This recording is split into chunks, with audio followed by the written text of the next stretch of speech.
there's a lot going on at one time, and I think if you look closer, all of it is interconnected, interrelated. And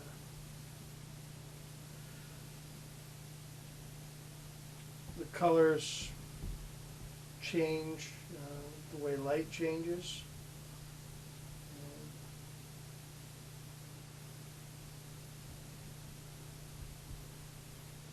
I don't know. It's a stained glass window I made. There's quite a few of them in the house. It's thick glass from France. I apprenticed to a sculptor, William Talbot, and I got a bunch of pieces of his glass when he died, the scraps left over. And so I made quite a few windows out of it. This is concrete, and under the concrete I put wire.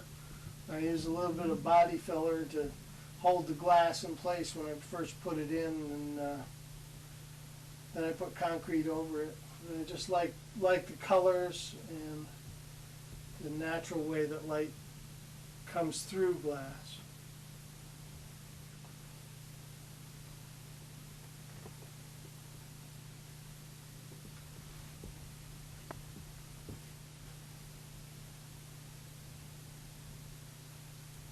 I like those bubbles.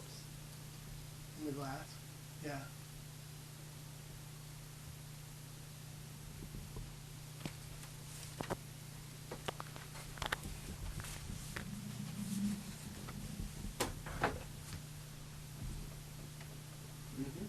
Okay, this is a painting called Follow Your Bliss. I've come to believe in life, if I really do what I love to do, that somehow, even though I don't understand it, things work out anyway. And it's actually supposed to be my friend Hank, who's the glass blower, running through the sky chasing butterflies. And it's a composite image. This is the Fairbanks Museum in St. Johnsbury. Pretty accurate stone for stone. And got a big frog in the roof. We have these leopard frogs in Vermont. And cows on the front lawn. And those are all things I love, and it's about being what you want to be and chasing what you want to chase in life. And if you stay true to your heart, then somehow things work out.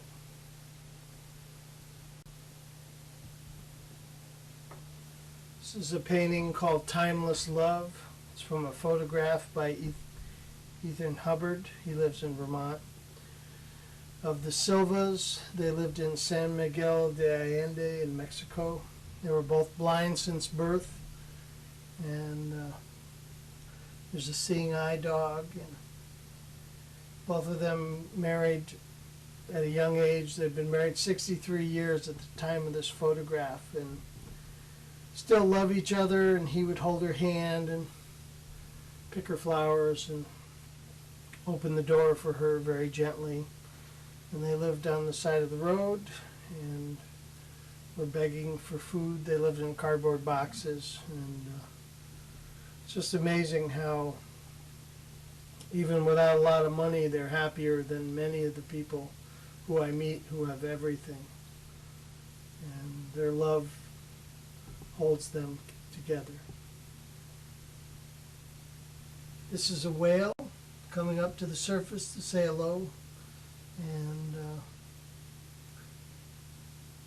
it's called The Whale Who Dreamed He Was an Artist.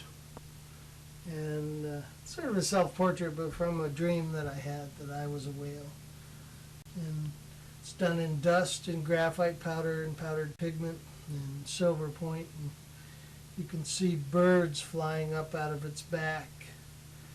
And there's all kinds of things. There's a lobster and an elephant and people's faces and in the clouds. And then there's a heron flying across. Butterfly.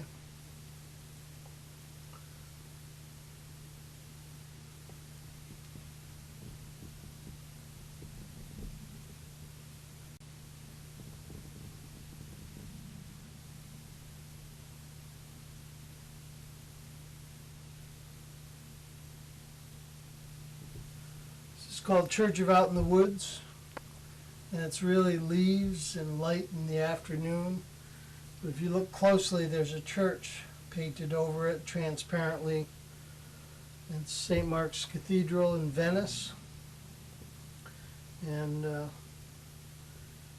find that nature is sacred, and the idea is that out in nature we can be near our higher power, near God, or near the Earth Mother. And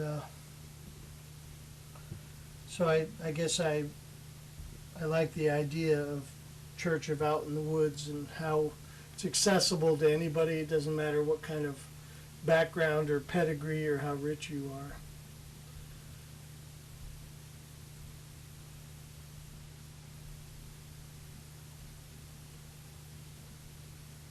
It's called In the House of the Moon, and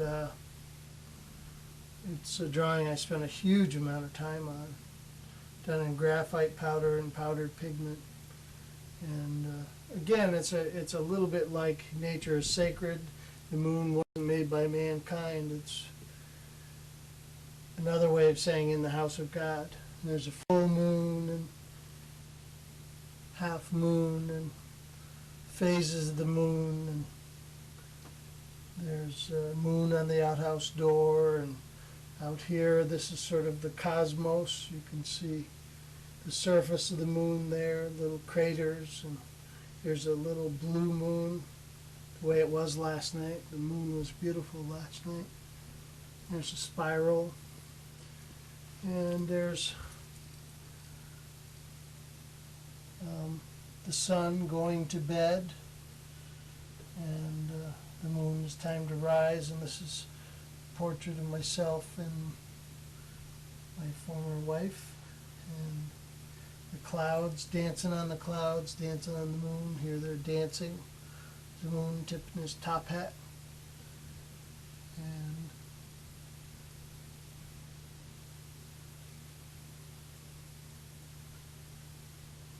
this is a painting of the Dalai Lama, someone who I think has great wisdom. And one of the names for the Dalai Lama is Ocean of Wisdom. And you can see leaves behind him, the earth coming through him. See the leaves and the veins of leaves in his face. So he's just someone who has given a lot of guidance for peace in the world. And I think he's an enlightened being.